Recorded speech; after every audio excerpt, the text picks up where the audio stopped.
What's good, y'all? Back here with another video. So, if y'all were tuned yesterday, obviously we do sports talk every Monday.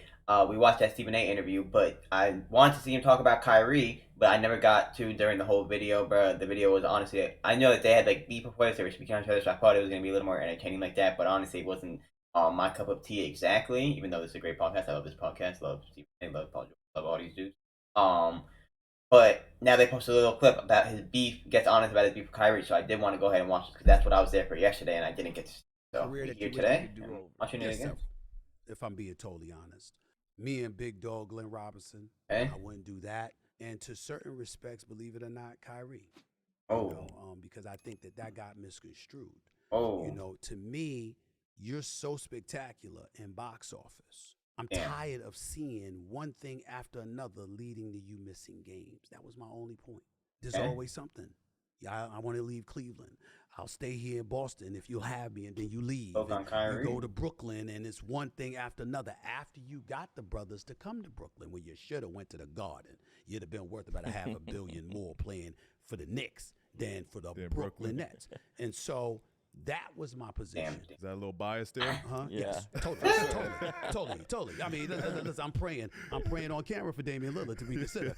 I love South Beach. Less taxes in the whole bit from New York, and I'm praying for him to come. Damn right.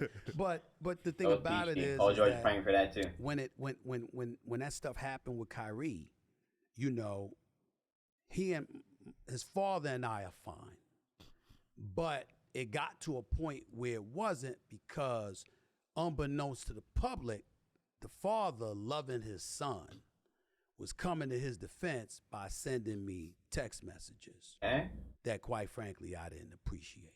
Oh. And so because of that, it took on a life of its own.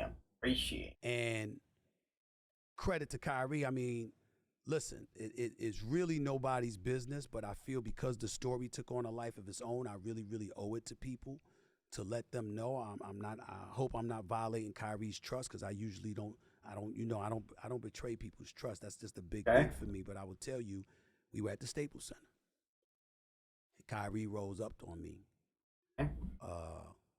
Lakers, Memphis Grizzlies. Kyrie rolled up on that, bro. Rose up on me. I think it was either that or Denver. He rose up on me.